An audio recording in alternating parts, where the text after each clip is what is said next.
They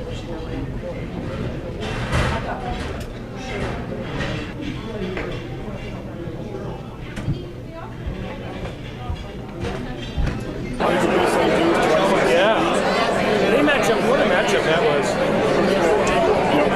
Three great games. Lori, how are you?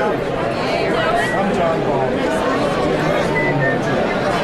Congratulations. I want to welcome you here to Dugan's.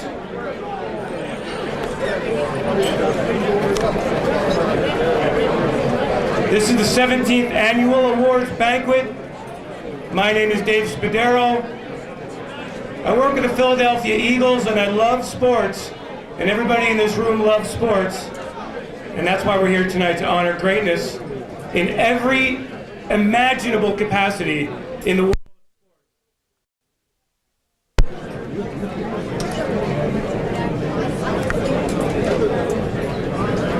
We have a great, the crowd is still filing in. It's packed, it's wonderful, there's lots of energy here. And every man and every woman on the dais here is extremely honored, overwhelmed, and proud to see everyone out here, supporting them. So let's all please be seated. I want to welcome Jim Murray, the athletic director at St. Joe's Prep, and he will do the invocation. Followed by the Pledge of Allegiance.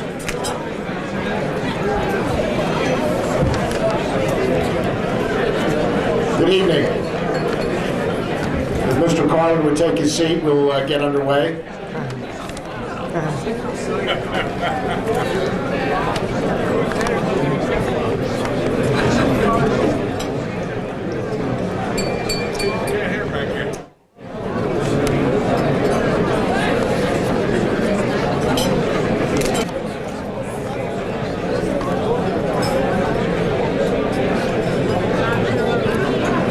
Blessed are you, God of all creation.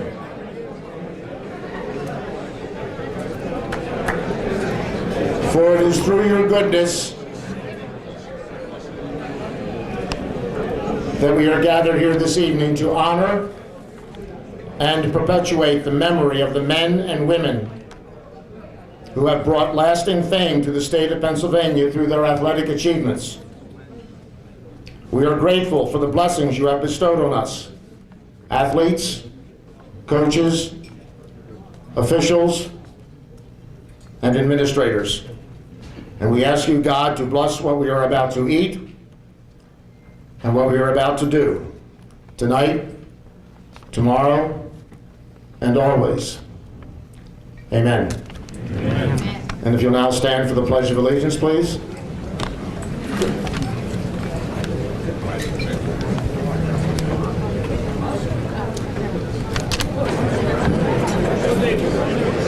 All right, guys, please stay seated. We've got a couple of awards and a couple of gentlemen to recognize here. So please, we need your respect and your quiet, please.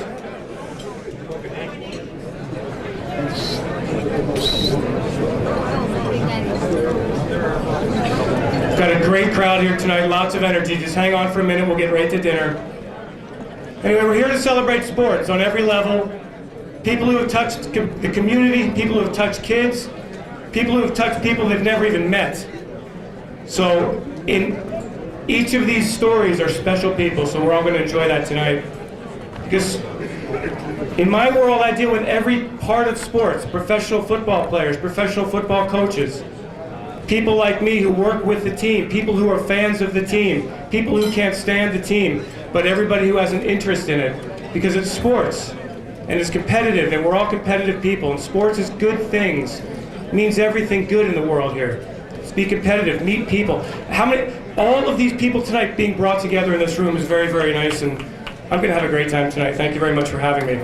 First person to my right, the man who is the boss here, who runs it all with his just energy and his conviction and how much he loves the game and loves the organization. Please welcome Milt Halstead, the Executive Director.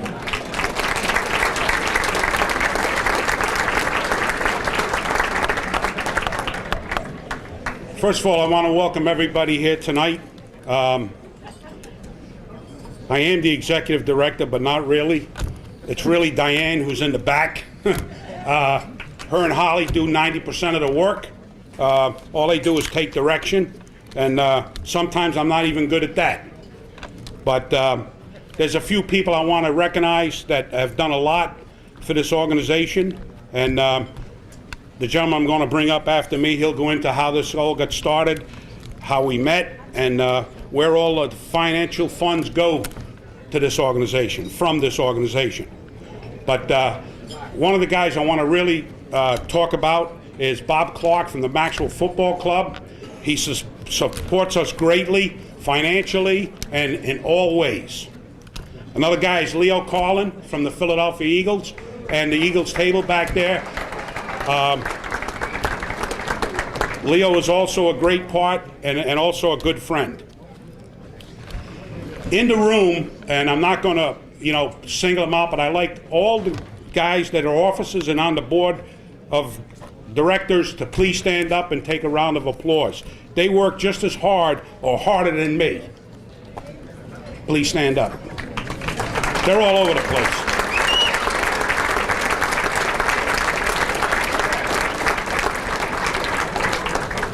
And the one guy in particular that really works very hard alongside me and does probably 60 to 70% of the work is Mike Poland. I don't know where Mike is, but Mike is out in the audience.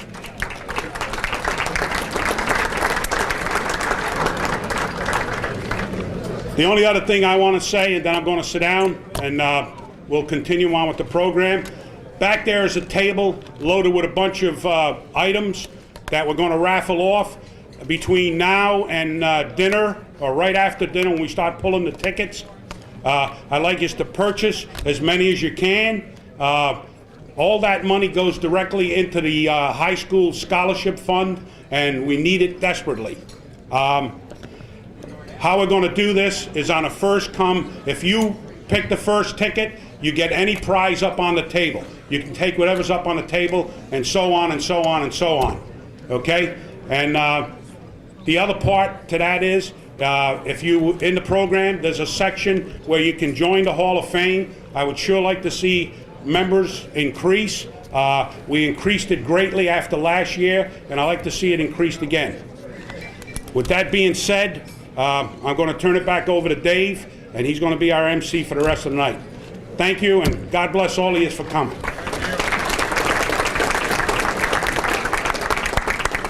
Thank you, Milt. Those tickets are $10 a piece and 3 for $25. Please make another contribution. You've been so generous already, but it's great stuff back there. First come, you get the first choice off the table. Next up, the chairman, Ralph Recapito, and he's got some great things to say and some special people to recognize. Please welcome Ralph. Thank you.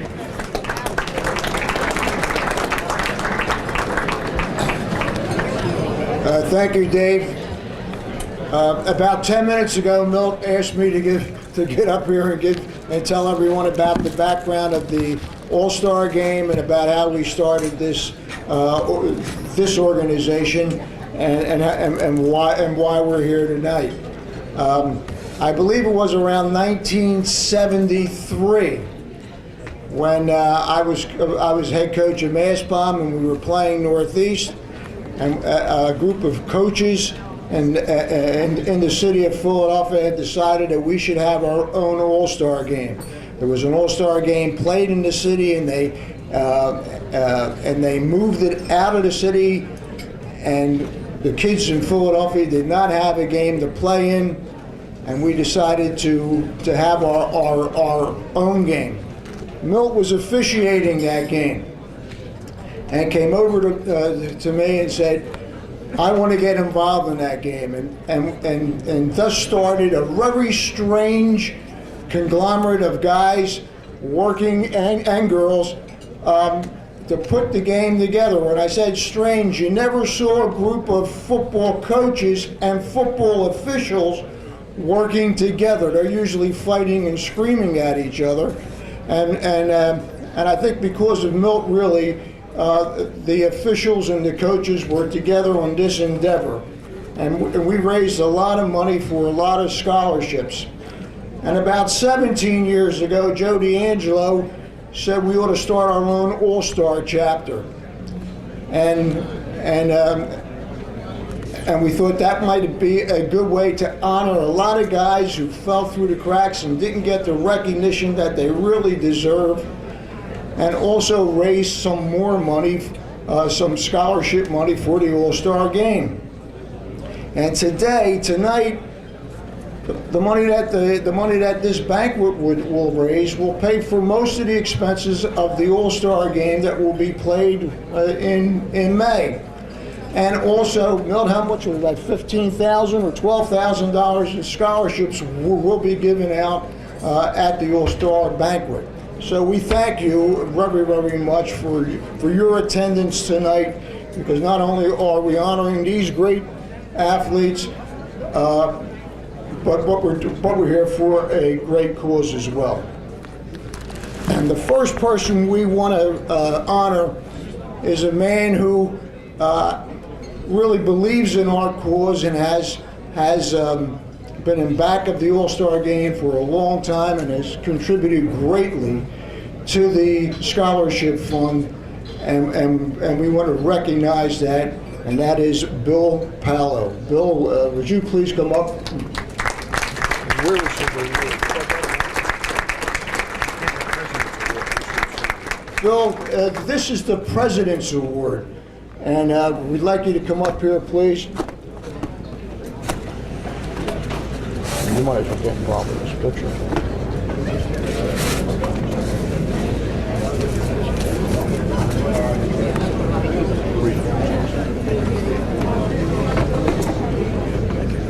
Congratulations, Bill, it says. The Executive Board of the City All-Star Chapter of the Pennsylvania Sports Hall of Fame proudly presents the President's Award to Bill Palo for his continuous support of our scholarship program. Bill, congratulations.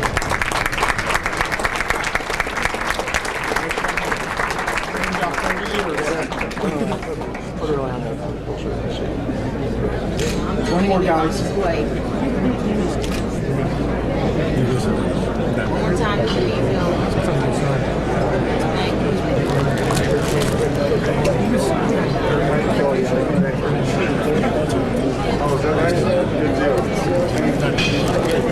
All right, the last award I want to give is the Service Award, and it goes to an individual who goes way back in his contribution, not only to this game and to this banquet, to the All-Star Game and to the All-Star Banquet, but to a lot of high schools in the area. He is a printer and really gives everybody a break in the printing costs, which is a phenomenal help to all organizations, especially ours. And he goes the extra mile. And if I would like to call, please, Jim Doherty, James Doherty, would you please come up here to get the Service Award?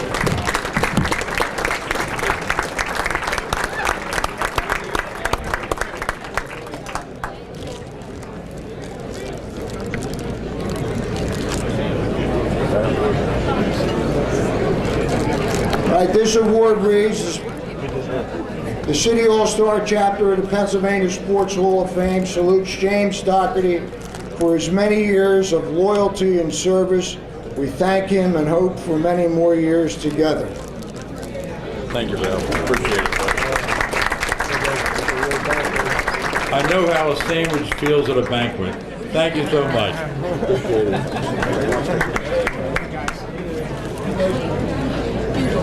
Thank you, Ralph. Congratulations, gentlemen. We're going to have a great dinner right now. Reminder, the deadline for purchasing your raffle tickets, $10 a piece, 3 for $25, will be when dessert comes out.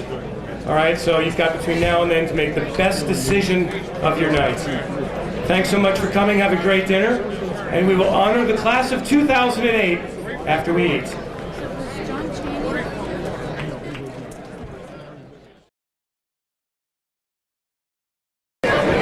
Ladies and gentlemen, if you could please take your seat.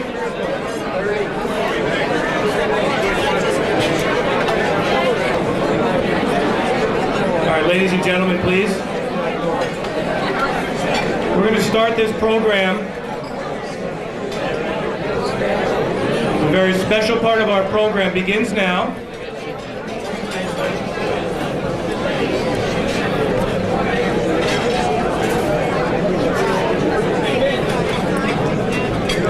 All right, guys, listen, we've got an incredible group up here on the dais. We have 12 very diverse, very successful, former athletes, current athletes, administrators, fine men and women who have contributed to sports in so many different ways. So please sit back, relax, enjoy your dessert, and get ready to hear a very good story. Before we recognize our inductees, there are some wonderful people we'd like to point out in the crowd. If you could just wave your hand, please hold the applause. Temple University, very well represented this evening. Hall of Fame basketball coach Mr. John Chaney is in the house.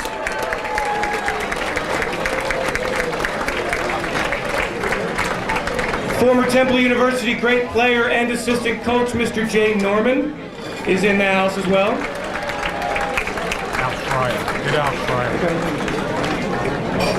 Big Jim Williams from Norristown, Pennsylvania, goes all the way to Temple University and leaves the house to stardom on the basketball floor. Big Jim is here. Bill Ellerby, former assistant coach to Coach Chaney, as well as a Hall of Fame coach at Simon Gratz High School. Skip Wilson, a Temple baseball coach for 48 years, the all-time winningest coach in Owl's history. Most importantly, the man who made them look good every step of the way, Mr. Al Schreier, the Sports Information Director from Temple University. We've got some officials from the NFL. John Schleier. Hello, John. Thanks for coming. Tom White and Jim Quirk. Thanks, guys. Also, the former supervisor of the NFL officials. 2008 will be his 50th year in the NFL. Please welcome Art McNally. Art, thanks very much.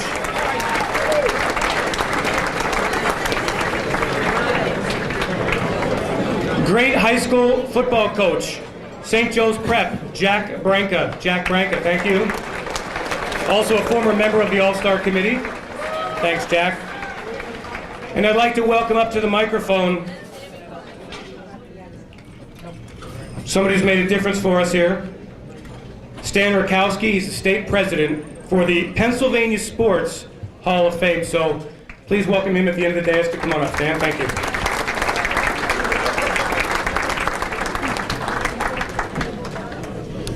Very briefly, I want to bring greetings on behalf of the 7,000 members of the Pennsylvania Sports Hall of Fame. We're organized into 27 chapters throughout the Commonwealth, similar to this one.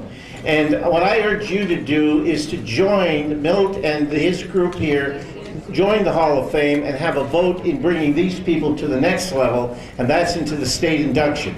The state is broken into 4 regions, and next year's, right now, those people that belong to the Hall of Fame should be getting their ballots and should be voting. Remember, your ballots are due April 15th. Those of you who haven't, get $5 up, and I'm sure people will sell memberships for that to you. I want to congratulate Milt Halstead, president of the organization, Joe D'Angelo, the senior vice president of their Eastern region, and the City All-Star class of 2008. Thank you.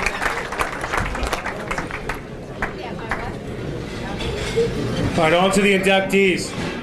Guys, I can't tell you how excited I am to be up here tonight because there's a lot of Temple Owls here, and I have 2 real sports passions, the Philadelphia Eagles and the Temple Owls, especially Temple Owls basketball. I love Temple Owls basketball more than anything in the world, and to have the man to my left here has made my night very, very special. He was a 1969 graduate of TU, and what he did off the court, I'm going to tell you, is just as important what he did on the basketball floor. Majored in accounting, a minor in economics, took the Owls to the NIT championship in 1969 at Madison Square Garden. Second all-time leading scorer at Temple University at the time of his graduation. Just the list goes on and on about what a fantastic basketball player John was at Temple University. Went to the NBA, went to the ABA, played 6 years of professional basketball, and then came back to Philadelphia and got back with the Temple Owls in a series of roles, most recently and most prominently, the voice of the Temple Owls on their broadcast with Harry Donahue during the basketball season. Ladies and gentlemen, let's please welcome a member of the Temple University Hall of Fame, a member of the Big Five College Hall of Fame, Mr. John Ball.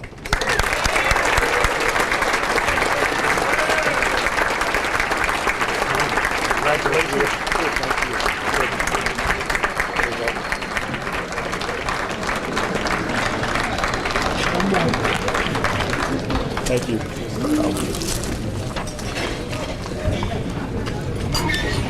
Good evening. Good evening. Before I begin, I just want to thank and congratulate the members of my peer members that are being inducted into the Hall of Fame along at the front table. Congratulations, guys and ladies. And I also want to thank those that were responsible for my induction, or at least nomination, into the Pennsylvania Hall of Fame. Thank you very much for thinking of me. That's very, very thoughtful, and I appreciate that. This is something that I will remember for a long, long time. You know, I think being inducted into any Hall of Fame, it's a special time, and you have to consider yourself very fortunate to have that opportunity to do that. You know, I was very fortunate from the standpoint as a young person. My parents taught me some very valuable lessons. And the first lesson they taught me that I thought was really critical at the time was to be humble. And always remember that you don't get anywhere by yourself. There are a lot of others out there that make it possible for you to succeed. And I learned that lesson a long, long time ago. I didn't quite understand it at the time, but it's very clear today. I've been very fortunate. We talk about others. I have someone that I'm very fortunate to say that he's my mentor, and that's John Chaney. Coach John Chaney's here.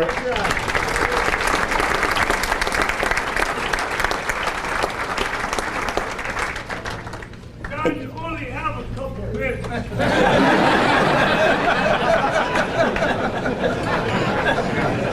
Thanks, Coach. I'm always going to follow your lead, which gives me plenty of time. But believe me, I will stay within the time frame. But one of the things that Coach Chaney, National Hall of Fame Coach John Chaney, shared with me is that we had a chance to talk about a particular poet, a great American poet by the name of Walt Whitman. And many of you may know Walt Whitman because there's a bridge that links Philadelphia and New Jersey. But Walt Whitman was a poet in I guess he was born in 1819, he died in maybe 1870. But in 1855, Walt Whitman wrote a poem called I Celebrate Myself. And also the other part of it was I Sing Myself. Well, I'm not going to sing, but I do celebrate myself every day. Every day I feel very fortunate to be able to get up in the morning, to go about my daily chores, and I feel how fortunate I really am. So every day I do celebrate myself. But fortunately, I've been fortunate enough to have some others out there that also speak for me, and they help celebrate me. And I just want to talk about 3 of those individuals that are very special to me, that allowed me to achieve some of the things I was able to do over the years, primarily at Temple University. The first person I want to mention is Skip Wilson. Skip Wilson is here. Coach Skip Wilson, if it wasn't for Skip Wilson, I would not have had the career at Temple University that I was fortunate enough to have during the period of 1965 through 1969. Coach Skip Wilson recognized me playing basketball as a young guy, and he said, this guy may have something to offer at Temple University and also in college basketball. So he went to Coach Harry Litwack. Skip Wilson at that time was the freshman coach. He went to Harry Litwack, told Coach Litwack, another Hall of Fame coach, that I have this kid that I think maybe can help you. So Coach Litwack, sight unseen, said, bring him in and we'll give him a scholarship. And that's largely as a result of Coach Wilson making really took a chance, because if I was a bum, then he could have possibly lost his job. But I remember it for Coach Wilson for doing that for me, and it was a very special time. The second person that I just want to mention is a Hall of Fame, as I said earlier, is Harry Litwack. Harry Litwack, a very special person. He gave me the opportunity to play basketball at Temple University. And I say the opportunity, a fair chance to put on the best players on the floor without taking any consideration for who was an all-state player or who was an all-American player, because I was neither of those. I was a baseball player. But he said, this guy, he's going to give a chance like everyone else, and it worked out. So I want to thank Coach Litwack. He's not here, but he's above, and I'm sure he's smiling upon what he was able to accomplish with this young guy. And then the third person I just want to mention is a very special guy, Clarence Brookins. Clarence Brookins was my roommate at Temple University. Clarence Brookins is in the Big Five Hall of Fame. He's in the Temple Hall of Fame. And I hope someday he'll be in this Hall of Fame. But just a word about Clarence Brookins. Clarence is someone that taught me how to be competitive in college basketball and how to work really hard to be successful. And that was something that he dragged me out of the dorms late at night, ran the steps, ran outside to prepare me to be a better basketball player. And as a result, it worked. So I want to really thank Clarence Brookins, and I will tell you, after 40-something years, Clarence Brookins is still my best friend in life. And Clarence, I appreciate what you're able to do for me. Clarence, you just stand for a second.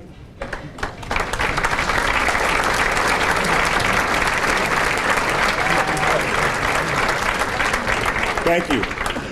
And as I said, you can't accomplish anything without others.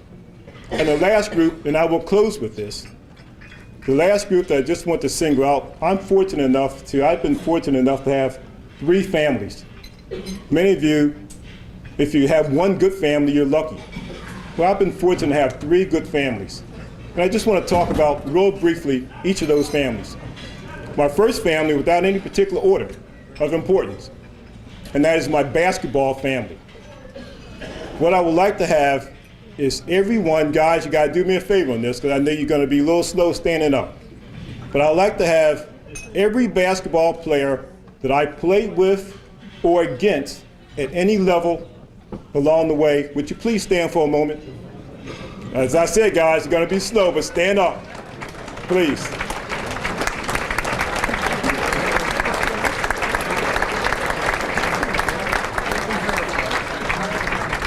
And I just want to say, guys, thank you. It's a special family. I appreciate you taking the time to come out and share this special evening with me. My second family is Temple University. I've worked at Temple University now, it's going on 22 years. And every day I look forward to going to work and working at Temple University. And there's several people here from Temple University, and I'm going to give you another assignment, guys. This is so I'd like to have the members from Temple University led by the patriarch right now at Temple University, and that's Al Schreier. I'd like to have everyone that works in the athletic department, everyone that's affiliated in any way with Temple University, that's alumnus or otherwise, would you please stand for a brief moment?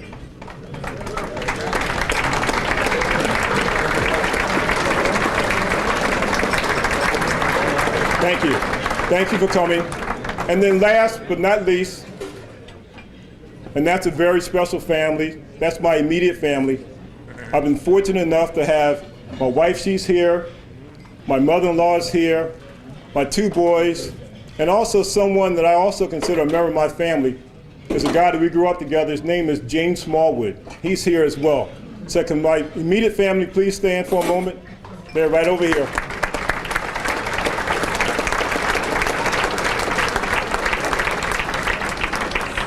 Thank you very much, but I just want to share with you, as I said, I celebrate myself but there are a lot of others out there that helped me to be where I am today, and I just wanted to take a moment to recognize them and also to thank you for coming out tonight and making this a very special moment for me.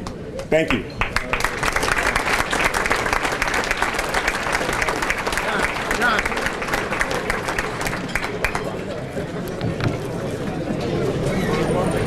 Hey guys, one last chance for raffles. I think Milt said they were 3 for $10. That's the latest price, all right? So you got a couple minutes to go out and get some last minute raffles. We will start drawing in just one moment for the great gifts back there, so you've got one last chance, all right? I see you waving your hands out there. I told you all that this was going to be a diverse group, a great dozen up here.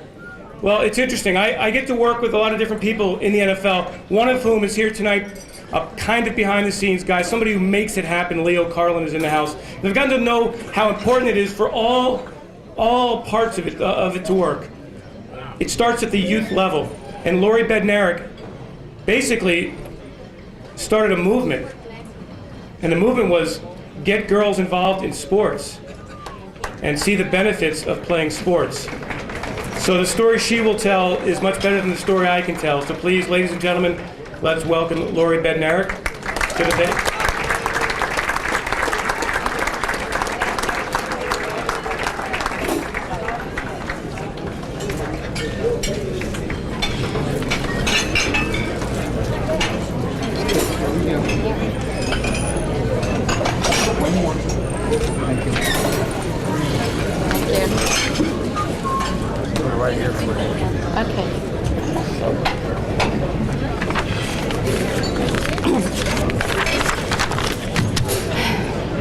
I've always been a behind-the-scenes kind of person, especially in relation to the Northeast Rockers Girls AAU Basketball Club.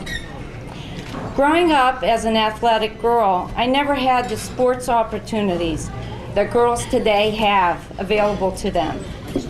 So when my husband Marty and a few other coaches began the Northeast Rockers 10 years ago, to give the girls in this area the chance to play AAU basketball, I was all for it. I was ready to pitch in and do whatever it took to make the club a success. I'm a one-person athletic department. I do the mailings, I answer the phone, I do the emails, I order the uniforms, I collect the fees, and most importantly, I listen to Marty rant and rave about AAU basketball and the Rockers and on and on and on. When I found out that I was going to be inducted into the Hall of Fame, I said to my husband, me? Why me?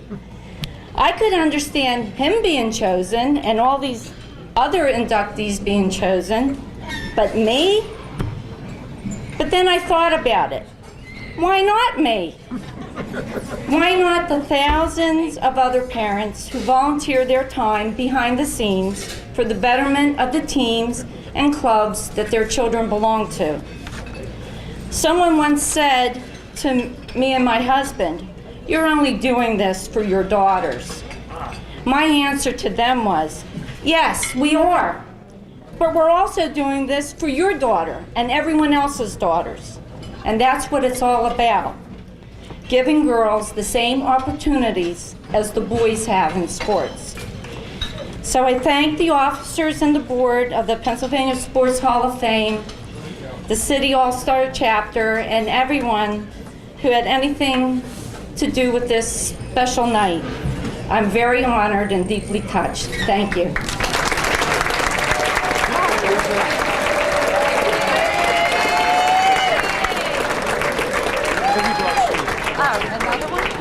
Thank you, Lori. The next inductee is Marty Bednarik. In his own way, certainly a very significant way, has partnered with Lori to help that movement for girls, for AAU girls basketball, and for many other things. A youth sports coach for more than 30 years. Let's please welcome Marty Bednarik.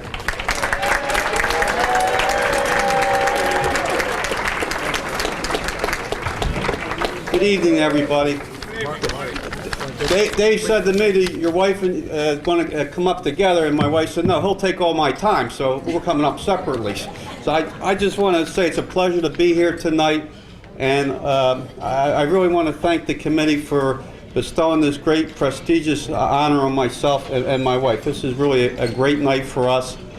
I'm honored, and I'm also humbled. I look around the room, and I see so many other individuals who I know are deserving of a similar award like this, you know, because everybody does so many good things out there, and I really appreciate everything each and every one of you do to help out in each of our own ways. I also want to congratulate the other recipients this evening, as well as former recipients, some of whom I consider my friends. I'm sure they stood up here before. At an early age, I decided I wanted to be involved in community service, and my passion, you know, like a lot of you, I played ball, but I thought it was with sports that I could get through to these kids. And I thought if we could give them a safe environment and a good, clean place to play and a good foundation, that maybe then these kids will grow up and they have a chance. And, you know, I think it's working, but it doesn't happen, you know, as John said, it doesn't happen by yourself. You have a lot of people involved helping you along the way, because you just can't do this on your own. And I've had some great friends, from my ref friends, my assistant, my coaches, my school district employees, bank employees. I mean, it just, the list goes on. And I just want to thank them with all my heart for everything that they do, because they're all volunteers like I'm a volunteer. I'm also fortunate to be a member of the School Reform Commission, which is a volunteer position, but it takes up about 30 hours of your week time every week. It's a rewarding and challenging position, but we're able to do a lot of good things there. And some of the things that I'm especially proud of, if you go now into our high school gyms, in our comprehensive high schools, you see that all them gyms have been refurbished. Coach Cheney appreciate the floors are redone. New baskets have been put up. The stands have been replaced. That's all something we just did over the last 3-4 years, and I'm proud of that. If you look around, we're building super sites. We got one right down the street here at Northeast High School. If some of you haven't been there, you know, go there. We're going to build 5 of them. They're second to none of any suburban stadium, and we're proud of that. But we got a long way to go. I mean, there's a lot of things, exciting things happening in this city. We have a new administration coming in, a new mayor's in, and I want to be part of that. And if all of you join us, I mean, just look around, all this energy in the room and all the resources. If we could get us all together, man, we would be lethal. We would be lethal. We could make a lot of good stuff happen in this city, and we need to do that. My network of friends I talked about with the rest and everything. I also want to thank 2 special friends I got here tonight, who were my one mentor, Councilwoman Krajewski, who's been just great. I want to mention her. And State Representative John Prezell. They're 2 true Philadelphians who do so much for the youth in this city of Philadelphia and in the state of Pennsylvania. I want to do a special shout out to a Temple alumni who's also a dear friend of mine. He's been through the mill, Bobby Mizia. I'm sure a lot of you in the room here know Bobby. He's had a tough time of it. Keep him and his family in your prayers, but he's a tough guy. He'll be back. He'll be back. Bobby will be back. Keep him in your prayers, please. And last but not least, I want to thank my family, my dad, 89 years old. He's here tonight.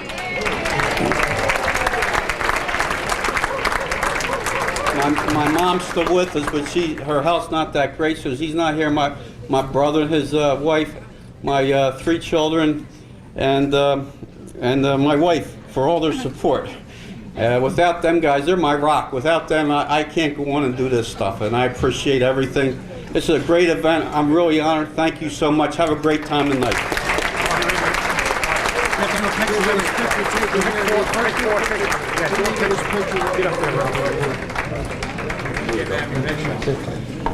I tried 3 minutes, right? Here we go, guys. 2, 1, 2. Thank you. Thanks. Thanks a lot. All right, get out your raffles, please. First, our next inductee passed away in 2004. In his 80 years here, left a mark that obviously lives on forever, as witnessed by the crowd tonight and by his honor tonight. Nelson Nitzy Bob, a great basketball player. West Philadelphia High School, in a different era than we're used to seeing, than we're used to experiencing. Led his team to a city title and gained acclaim around the city as obviously one of the best players here. Enrolled at Temple University, went to the war, served in the military, won a Purple Heart, Air Force Distinguished Medal, a hero of our country. Came back to Philadelphia, started at Temple University, became an honorable mention All-American on the basketball floor then. The next step was the Philadelphia Warriors, a 4th-round draft pick, played 4 years in the NBA. Tonight we honor Nelson Nitzy Bob as an inductee in 2008. He is represented by a lifetime friend, Jerry Cantor. Jerry?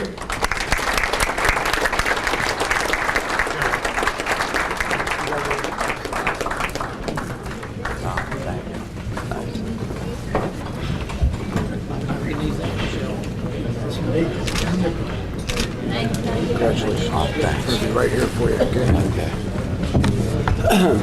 Nelson's athletic achievements are in the book. Obviously, he's not here today, so I want to let you know the kind of person Nelson Bob was. First of all, on this day when our military personnel are belittled in the media and by politicians, Nelson was a proud American patriot. He served his country in World War II. He spent his combat time in the South Pacific. The Air Force squadron Nelson was in contained the same personnel, included the personnel, that dropped the atomic bombs on Japan. So Nelson is a part of history. When Nelson was discharged from the Air Force, he had earned a Distinguished Air Force Flying Medal and a Purple Heart. Now, in the few moments I have, I could say a lot of adjectives to describe Nelson. But I decided in just a short time I have to bring about a relationship Nelson had with a special person, Joe Fulks. And then after I tell you and give you this relationship, maybe you yourself will be able to fill in some of the adjectives about Nelson. In early 1946, Petey Rosenberg returned from the South Pacific. He had played, and he went right to see Eddie Gottlieb. Eddie Gottlieb was the owner and coach of the Philadelphia Warriors. Petey had played for him in the spas for a year before his induction into the service. He told Gottlieb he had seen the most remarkable basketball player he had ever come across. Gottlieb had to do everything he could to try to get Joe Fulks on the team. Now Gottlieb had a problem. The basketball league was in its infancy, and because of that, there were territorial choices that teams had to have. And the Philadelphia Warriors had all local stars, people like Jerry Rulo, Angelo Musi, George Sineski, all big city boys. Fulks hailed from the hills of Kentucky. He was a backward fellow. I don't know how Gottlieb managed, but he did get Fulks to come to the Warriors.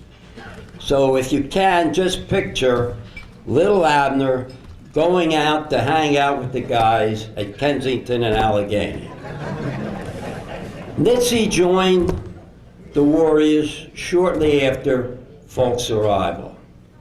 Fulks had already established himself as the best player on the Warriors, and probably the best player in the whole league. But the guy seemed lonely. He just didn't seem to be making it out with the other guys. Nitzy noted his discomfort, and he befriended him. He took him places. They used to go to his mom's apartment to have dinners. Now I'm going to fast forward 25, 30 years. Nitzy calls to tell me that Joe Folks has passed away. In the course of our conversation, he mentions how terrible it is that the NBA has never recognized Joe Folks for his accomplishments. He says, the guy changed the way the game was played. He deserves to be in the Hall of Fame. Now, what was Nitzy saying? Joe Folks was the first person in organized basketball to shoot the jump shot. Nobody had ever shot a jump shot before. Now, a lot of times, we all, most of us, when we feel there's an injustice, we moan about, we talk about how terrible it was, and then we just go about doing whatever we do. Nitzy Bob was not most people. His old friend had been slighted, and he was going to try and do something about it. Nitzy went out, got somebody to produce a video showing highlights of Joe Folks in action. All the various games when he did something special. He had the producer make 5 copies. He sent those copies to people who were high up in the basketball community. He sent the copies, the videos, along with a paper citing Folks' accomplishments and why he deserved to be in the Hall of Fame. He followed it up with phone calls. He continued to make phone calls to anybody he thought had any influence in the Basketball Hall of Fame. Then, in 1978, 2 years after Nitzy started his campaign, and 24 years after he played his last game in the NBA, Joe Folks was enshrined in the Basketball Hall of Fame. Nitzy had won the battle. His old friend could rest in peace. Now you can fill in the adjectives. I want to thank the committee for honoring Nitzy Bob. In honoring Nitzy, you hit a trifecta. A great athlete, a proud American patriot, and a wonderful human being.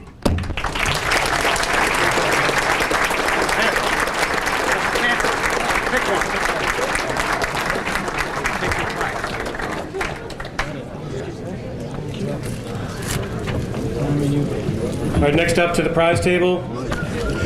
Our next inductee was born in Norristown and affected many, many, many, many, many young athletes. Maybe some of whom are in the room today. Maybe you know some of them.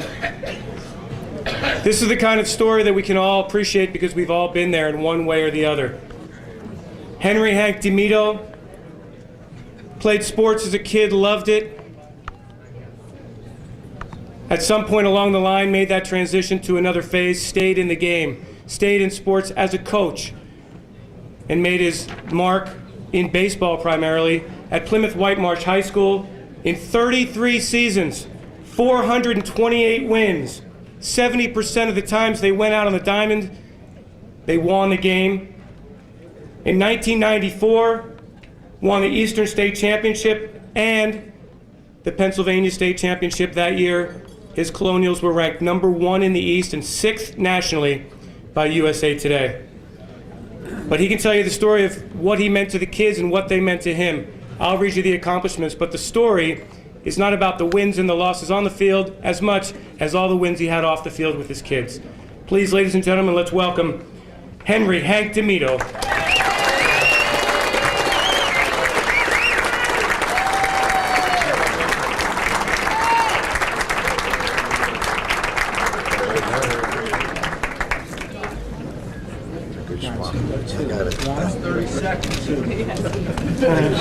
It's right here for you. Okay, thank you. You hear what that guy said, Hank? Yeah, 30 seconds ago. I got it. He must have been one of your bad players. Thank you, Mr. Dave Spadaro. Thank you. Good evening, ladies and gentlemen. Congratulations to all the past and present Pennsylvania Sports Hall of Famers. I am extremely proud, excited, honored, and humbled to join this prestigious group. Thank you to the Lord for everything. And I thank you to my family, especially my wife of 41 years, Bobby. Our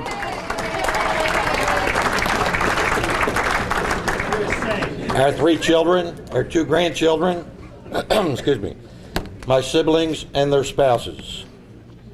Thank you also to Coach Joe D'Angelo and the Pennsylvania Sports Hall of Fame Committee.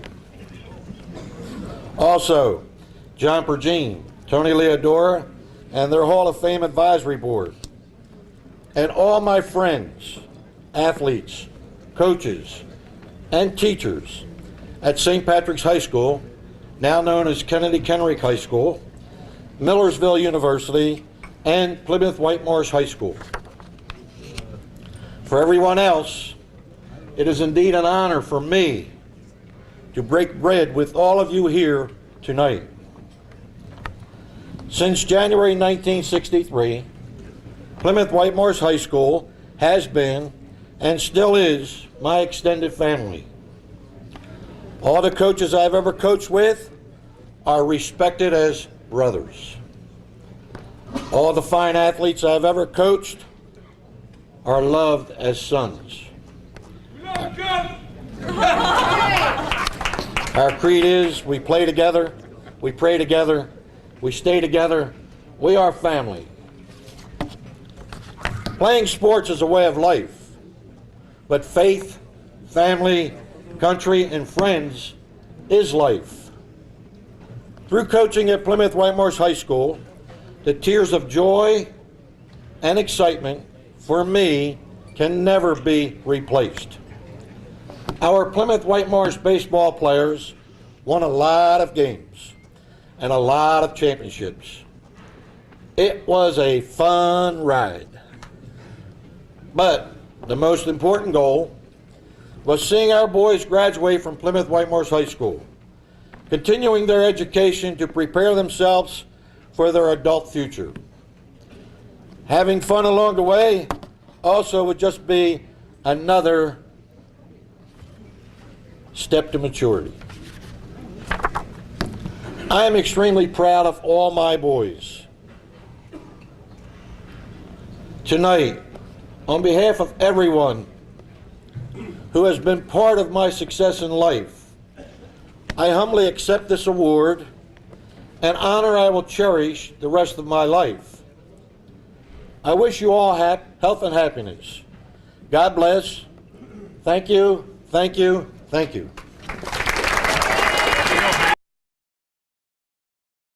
266.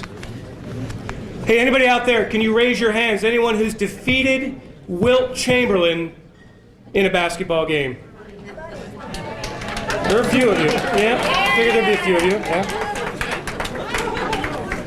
Well, the most important guy tonight who's defeated Wilt Chamberlain is our next inductee. His name is Bob Devine, and he did beat the Big Dipper. His West Catholic team defeated Wilt's Overbrook team to win the city title in 1953 and 1954. And then Bob went on to a marvelous, marvelous basketball career at the University of Notre Dame. The Fighting Irish have put out great sports and great basketball for many, many years. Bob is one of only 46 players in the history of that fine institution to score more than 1,000 points in his career. After his career was over, he was recognized as a member of the Notre Dame Wall of Fame. He's a member of the West Catholic Hall of Fame, and he's a distinguished educator based on his time after he played basketball and won all of our hearts. Bob Devine is our next inductee. Ladies and gentlemen, let's please welcome to the microphone.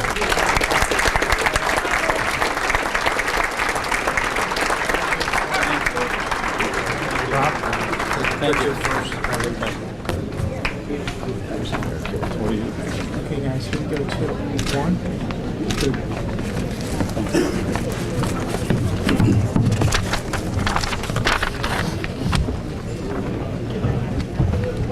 I also want to congratulate all the inductees tonight for all the things that they've done to make the sports scene in Philadelphia one of a proud heritage. And I want to give a special thanks to Dr. Ralph here, who submitted my name to the Hall of Fame, and to the committee who accepted it.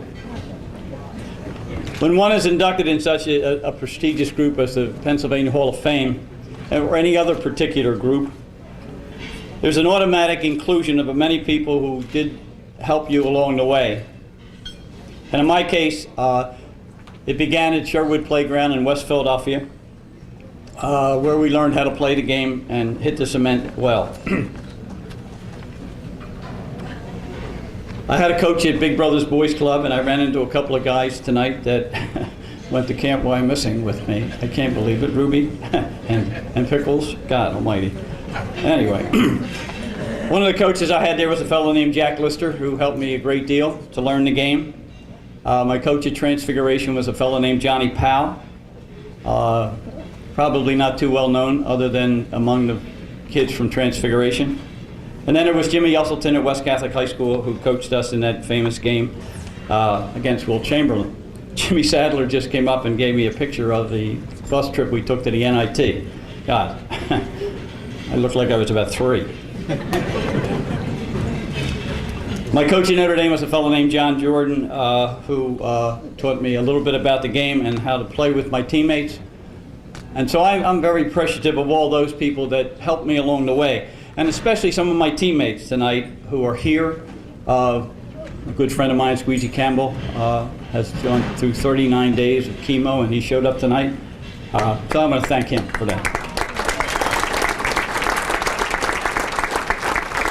And some of my teammates from Notre Dame fellows that played a little ahead of me, who graciously came here tonight. So in a very, very special way, they're very significant that I got this award here, and without them I would not get it. I want to thank some special people here tonight. West Catholic has provided a table. I'll bet they didn't do that for Buddy Klein, the North Catholic, did they? No, they didn't. But thank you for George Light and Brother Tim Ahern, the president of West Catholic, for supporting this. And I want to thank tables 28 and 40. I appreciate them being here, that they took their time and showed the support for this wonderful event tonight, and especially my best friend and my wife, Terry. And as a friend of mine said at the last Saturday night at the West Catholic Hall of Fame sports induction, said, "I'm done."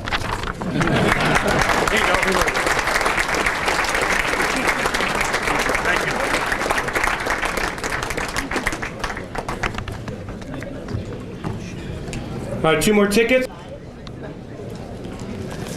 For a long, long time, guys, the game of football, or soccer as we call it in America, has been the dominant sport in all the world.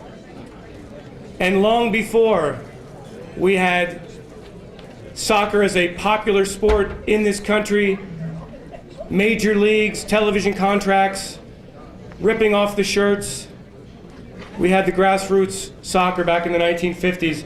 And nobody played the game better, not only in the region here, but in this country. Nobody played the game better than Jack Dunn, a member of the United States Olympic team, 1952, a player who won numerous championships in his youth at the scholastic level, who played at Temple University and helped win national championships there, 3 times named an All-American soccer player. After that, continued to play the game and dominate the game for many, many years before he became a coach at St. Joseph's University, 17 years at St. Joe's teaching the game of soccer to young men, and having many of those players have great, great success. Ladies and gentlemen, let's please welcome our next inductee, Mr. Jack Dunn.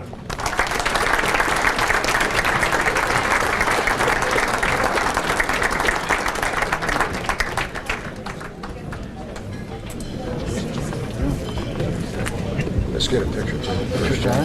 Okay, good. 2 guys, 1, 2. Just afterwards, okay? Thank you. I realize the night is long, so I'll be brief. I heard somebody mention about K&A. That's part of my old neighborhood. And at K&A, as a kid, you either became a soccer player or an athlete in another sport, or you went to jail normally. I'd like to thank my family for coming out tonight to support me. I'd also like to thank the group from Temple for including me with their basketball officials and stars. Soccer players usually don't get alongside the basketball types. But really, I do appreciate their thought. And last but not least, I'd like to thank my brother Jim, who's here tonight, who told me everything about this game, so it was very easy for me learning from my brother. I also would like to thank the group from players these are, I didn't play with these fellows, these are my players that played for me at St. Joe's University. Thanks for coming out, fellas. Good night.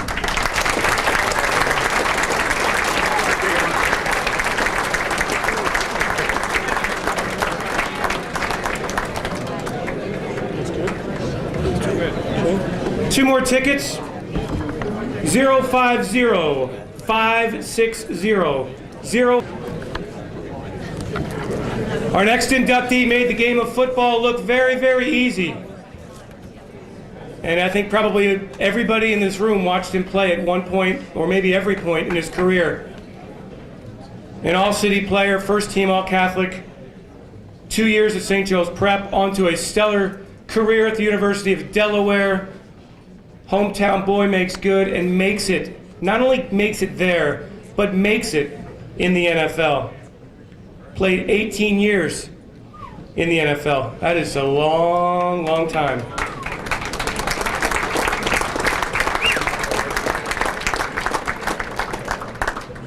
You'll read the bio, you'll find out, if you don't know already, what a great career Rich Gannon had.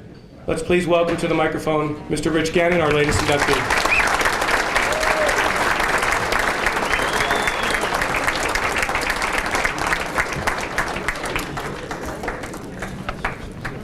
Go, Rich. Say St. Cecilia. That's it. Here we go. 1, 2.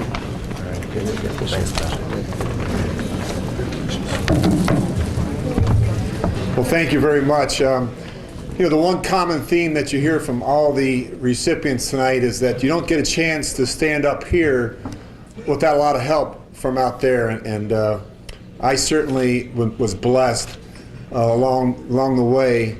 I think back to my early days at Jean's Hospital, the fields across the street where I grew up on Central Avenue in Fox Chase, and then playing at the Recreation Center up at Fox Rock, and then from there on to St. Joe's Prep. But along the way, there were so many people that really helped me and helped me in a great way, and certainly was blessed with two parents that are here tonight, my mom and dad, that really loved me and cared for me and made sacrifices for me and sent me to good schools like the Prep and really gave me the opportunity.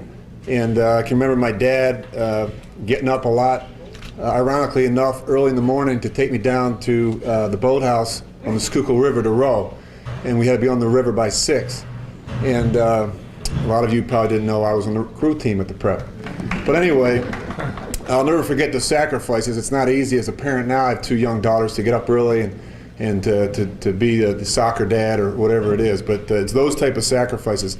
I have my brothers and sisters that I have 4 of them here this evening. My older sister who was like a second mother to me when I was growing up, and Eileen, and then of course I have 3 brothers here, John, Jimmy, and Paul.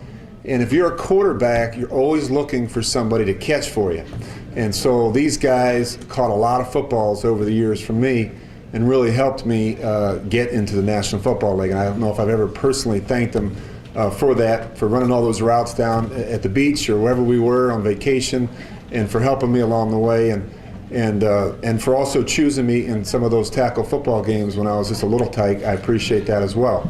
But and then of course at St. Joe's Prep, Jim Murray, our athletic director, and our soccer coach, who's also a member of the Hall of Fame, for all his work with me in trigonometry class and some of those other classes I had at the Prep where I struggled.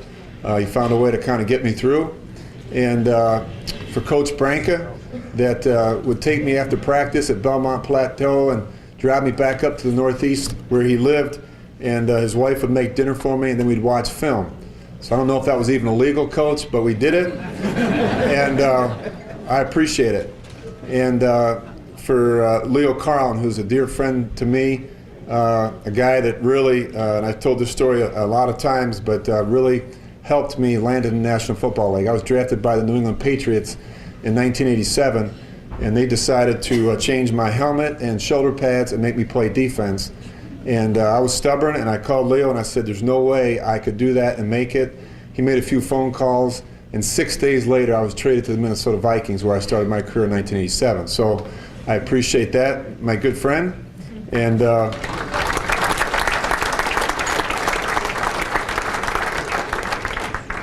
I was fortunate. I played 17 years in the league, and I had a lot of great memories, but it always stems back to Philadelphia. My time here in the city. We still have a summer home in Ocean City, New Jersey. We get back here as much as we can. I still consider Philadelphia home, although I do live in Minnesota right now. We had 6 inches of snow on Monday. So, but I am very appreciative and very grateful for this award this evening, and I am very appreciative of the fact that I have a group of people out there from the prep that are here this evening. There's a group of men here this evening that won the city championship in 1977. And both the co-captains, Joe Raybuck and John Gannon, my brother, are here tonight. And that's really how I learned. I learned by watching. And I blew that table away a few minutes ago. I went around the table and I told every one of them their number, their jersey number in high school, because I was a very impressionable kid, and that had a big impact on me. And my only regret is that we didn't win the city championship when I was at the prep, but we tried. And I am very thankful that people like Ralph have helped me along the way. I played in the City All-Star game, and I was fortunate to come back as a pro and win the Burt Bell Award. So Philadelphia has been good to me, and I thank you very much.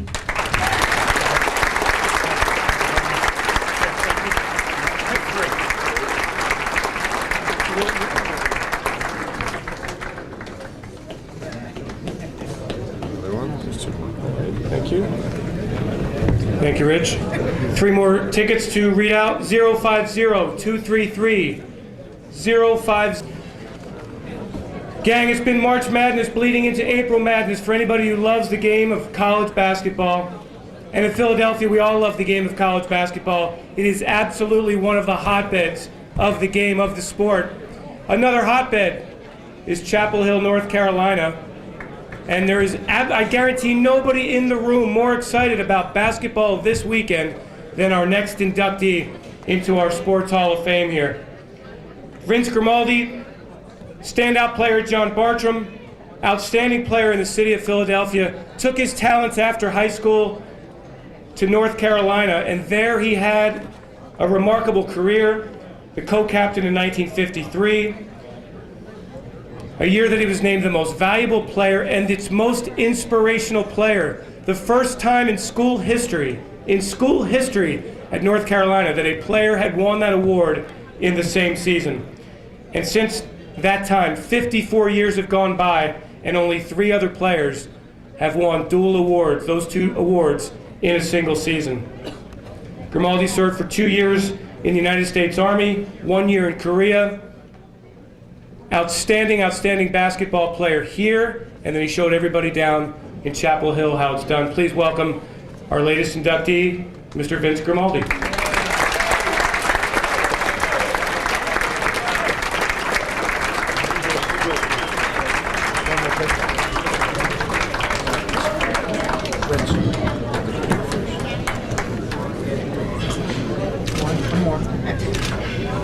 Put this up there.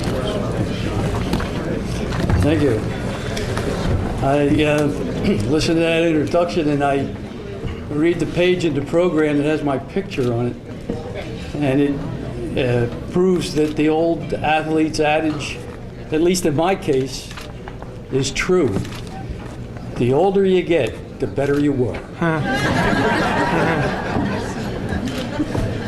When they told me I was going to have to get up here and speak, I kept thinking, what am I going to say? Like I said, I know I have to say some thank yous.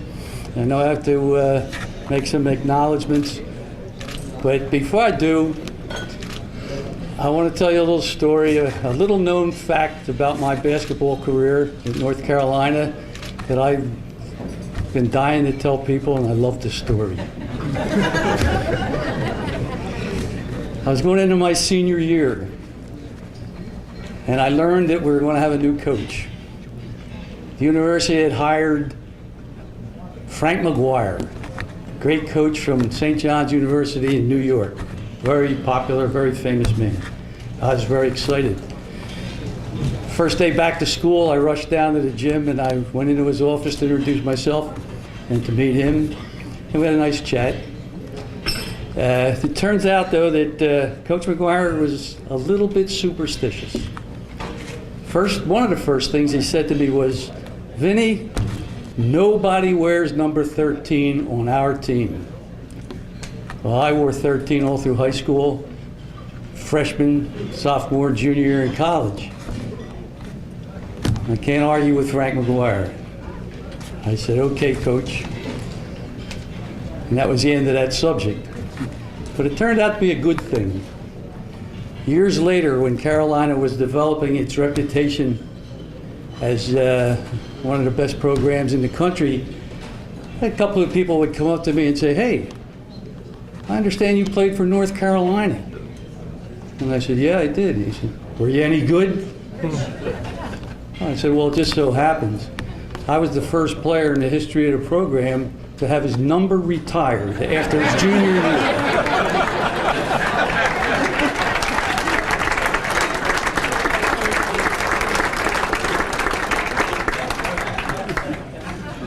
What a claim to fame.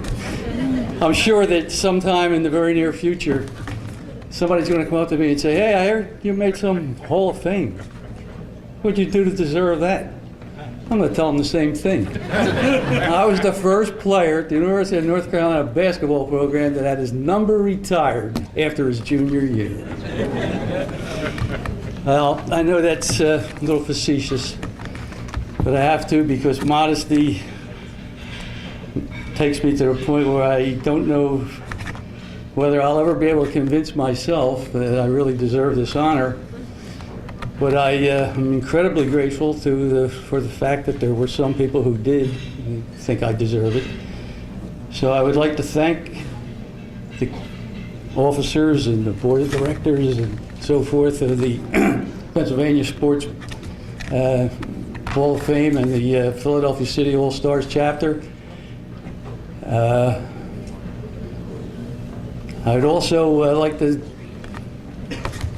say thank you to the people who came here and helped me share this night, starting with my family, the members of my family, my niece Paula and her husband Al, my sister Marge and Mill, both of which were born before I was born. Somehow they've ended up younger than me. And I don't know how that happened. Also, some old buddies that I grew up with in the neighborhood and went to junior high and high school with. From the neighborhood, my old buddy Howie Rubin. What's his name? My buddy Eddie Berger and his wife Marlene. Eddie likes to tell people, "We've known each other since 7th grade." Yeah, well, it's true. It was a long, long time ago. The guys I knew in college are here. So a few of the guys are from college. My good friend Frankie Goodwin. He brought his son along just to remind us how old we all are. My very dear friend Ben Lubin, who we don't get to see enough of. He ran the program, the basketball program, for a couple of years, and then he left and ran the financial world from New York for several years. And of course, my adopted brother and sister, Joe and Sally O'Brien. I also have, incidentally, Joe and Sally allowed me to share their children with them for over 40 years, and I appreciate that. The gang from my first teaching job in Cherry Hill, several of them came here to help me celebrate. Freddie, Ralph, Paul, Bruce, Dominic. When's the next poker game? I gotta get some of my money back. And of course, a few guys that are here from my high school experience. The best athletic trainer in the business, I call him Dr. Dave. Dave Callan's here. Thank you for coming, Dave. And the girls basketball coach at Cherry Hill East. Incredible guy, Mr. Cherry Hill East for years. Had a great career, still coaching these freshman girls. I've had some experience with that. It's to take young kids that just out of junior school, coach them, teach them how to play basketball. You don't get nominated to Halls of Fame. You get nominated to sainthood. And he deserves it.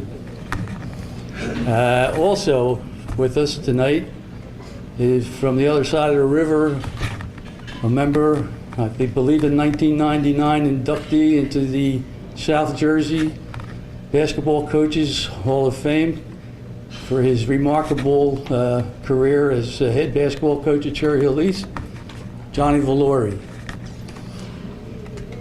I want to thank all you people for coming tonight and sharing this night with me. I really appreciate it. As I said, I don't know whether I'll ever be able to convince myself that I deserve this honor, but I'll take it.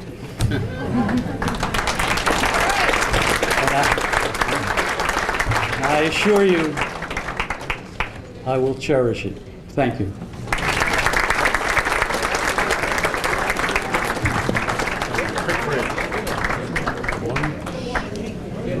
All right, we've got our final 5 tickets here. Final 5 tickets.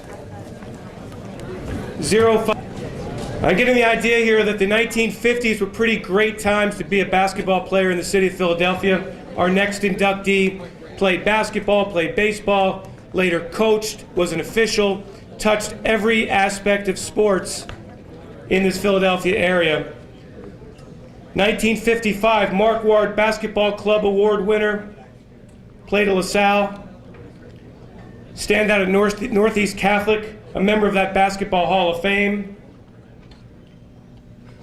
A baseball player of great renown, again in 1955, the most valuable player of an all-star game at Connie Mack Stadium. After his playing days were over, he coached. He was a referee in the Catholic League for 18 years and a referee in the American Basketball Association for 6 seasons. A Philadelphia firefighter for 20 years, he continues to serve and protect. Please welcome George Bud Klein, our most recent inductee.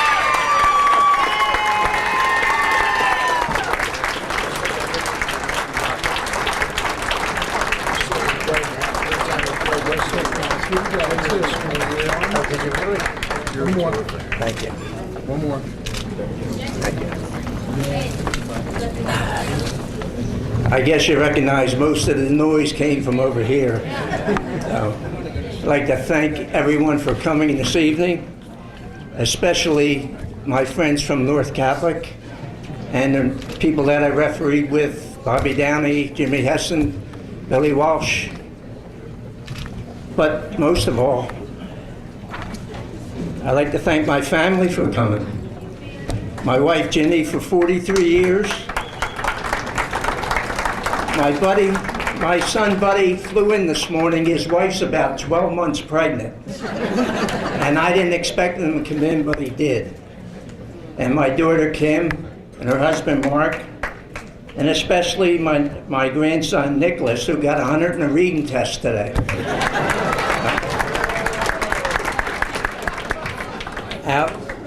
When I was a young boy and I first started to play ball, my father had said to me, always play with people that are better than you and play against people that are better than you, and that'll make you better.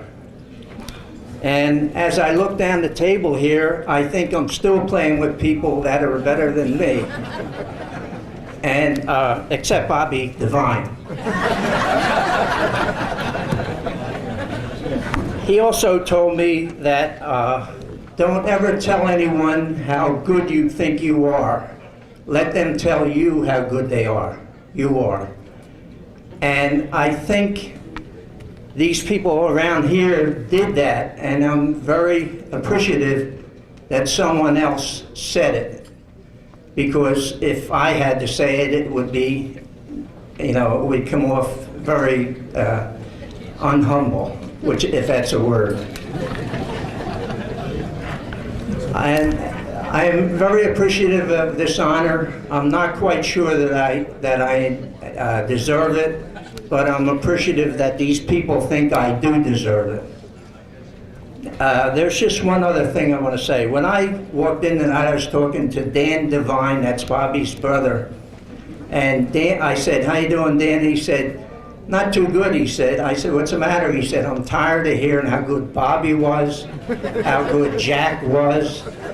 He said, "Do you know that I'm the only Devine brother that got a scholarship to St. Tommy Moore?" And I just had one question for Bobby. What is a burr? I can tell you went to North. Once again, I would just like to thank everyone, and I do appreciate this honor, and I'm very honored. Thank you very much.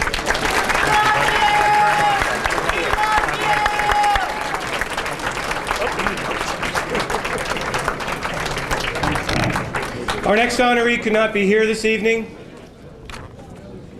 He's been an invaluable part of the world of officiating, truly is a man behind the scenes. And if you know Milt Halstead to my right, you know just how important the right-hand man to Milt Halstead is. Accepting the award for our latest inductee, Mike McCann, Ralph Recapito.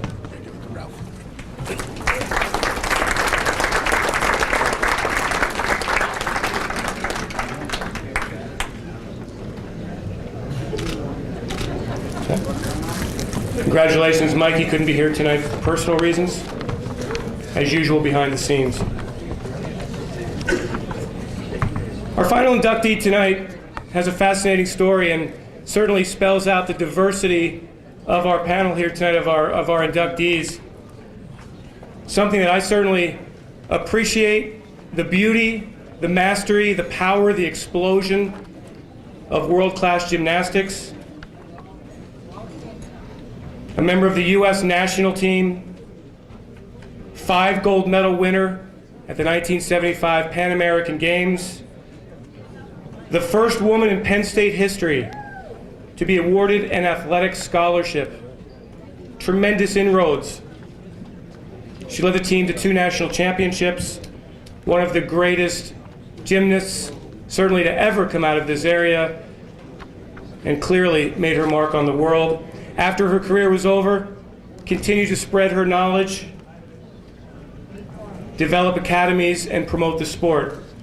Ladies and gentlemen, please welcome Ann Carr Tunney, our latest inductee.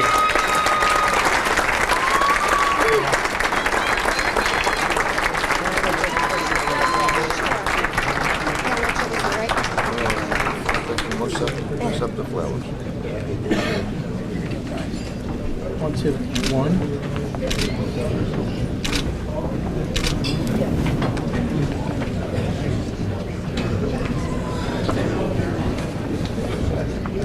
We need batteries. Go pick some batteries, okay? Okay, sure. This has to come down a little. I wrote this little speech, and I think I'm just going to read through it because it'll be faster, and I know I'm last, and I'm sure you're ready to get on with things. Also, I'm a little out of practice with public speaking. I am a coach and a teacher, and people say to me, well, that's what you do all day long. You talk, you're up in front of people. I said, it's a little different. My 9th graders don't listen to me too well. I am so proud to be part of the development of women's sports, and I am so thrilled at the opportunities that girls have today. Growing up in the 60s, I shared a love of baseball with my brothers. I longed to be part of their organized games. At that time, there were not many sports for girls. although I greatly enjoyed tumbling at Jardel Recreation Center. I eventually joined the Manette's Gymnastics Club and began practicing 5 nights a week. This was much of a relief to my sisters and my brothers who had grown tired of me tumbling up and down the hallway of our ranch home.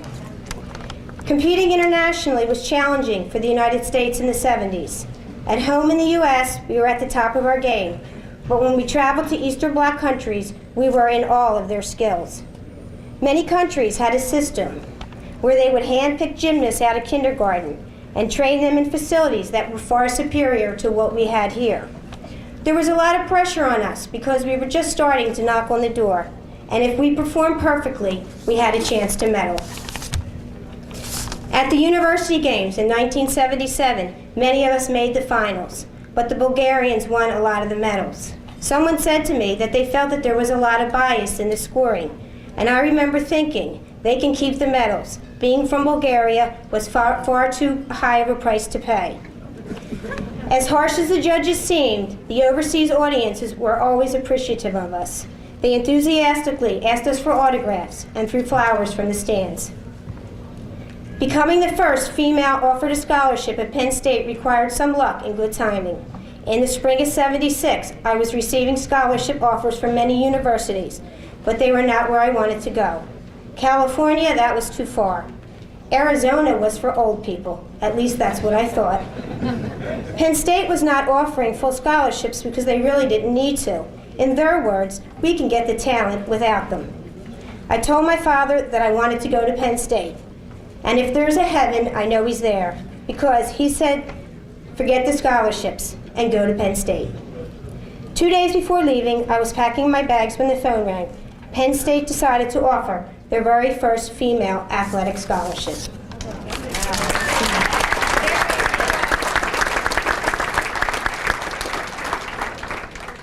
While I was competing at Penn State, I often told my teammates that we are living the best years of our lives, getting an education while competing in the sport that we love. I was recently reminded that time has a way of fading away our accomplishments. Shortly after my retirement, an award was created in my name and is currently given out at each home meet to the most inspirational performance. Upon a recent visit, after I was introduced to the team, the young gymnast turned to their coach and said, "We never knew that Ann Carr was a gymnast. We thought it was just the name of an award." I would like to thank the Hall of Fame Committee for not forgetting me and honoring me with this award. I would also like to thank Gene Summerall for giving my start at Jardel. My Manette gymnastic coaches, Bill and Ginny Coco, my parents, for without them, I would have never had the opportunity. And finally, my husband, my friends, and my family who are sharing with me tonight. Thank you.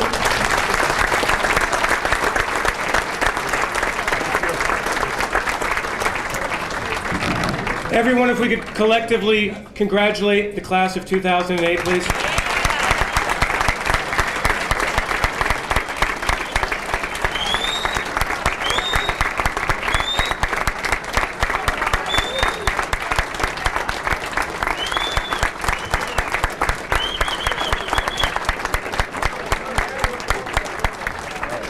Everyone, thank you so much for coming out and making it such a special, special night. Please continue to support our Sports Hall of Fame, and again, congratulations, everyone here.